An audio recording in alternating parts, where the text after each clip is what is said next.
Intelligence is expressed as a quotient and the formula used to arrive at IQ. ఐక్యూకు సంబంధించిన formula అడిగారు. IQ అంటే ఏమిటి? Intelligence quotient. ఈ intelligence quotient అనేటువంటి పదాన్ని మొట్టమొదట ఉపయోగించినది జర్మనీ దేశానికి చెందిన విలియం స్టెర్న్. మెంటల్ ఏజ్, మానసిక వయస్సు అనే భావన మొట్టమొదట చెప్పినది ఫ్రాన్స్ దేశానికి చెందిన ఆల్ఫ్రెడ్ బీనే. అయితే ఇంటెలిజెన్స్ కోషెంట్ను మొట్టమొదట ఉపయోగించినది యూజ్డ్ బై టెర్మన్, అమెరికా దేశానికి చెందిన టెర్మన్. ఎప్పుడు అభ్యర్థులు ఈ మూడు అంశాల పట్ల కన్ఫ్యూజన్కి గురవుతుంటారు.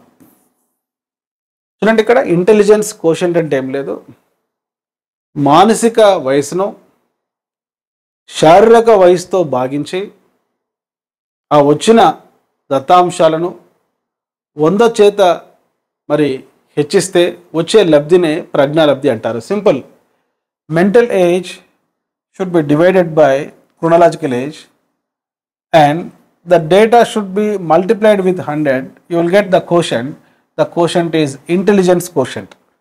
The concept of intelligence quotient was proposed by William Stern, a German psychologist, and the concept of mental age was proposed by father of intelligence test movement Alfred Binet, and the concept of IQ was used by Louis Terman at Stanford University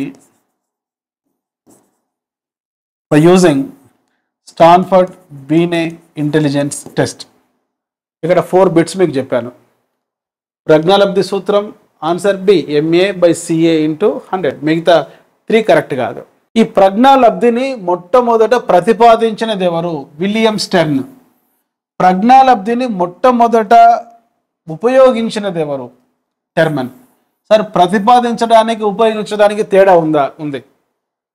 ఒక సూత్రాన్ని చెప్పింది William Stern, ఆ సూత్రాన్ని ఆచరణాత్మకంగా ఉపయోగించినది America దేశంలో Stanford బీనే ప్రజ్ఞా మాపన ద్వారా Terman. అయితే ఈ MA/CA × 100లో MA అంటే mental age by chronological age చాలా ఇంపార్టెంట్. ఇక్కడ ఇవి కూడా అడుగుతాడు. MA అంటే మాస్టర్ ఆఫ్ ఆర్ట్స్ కాదు,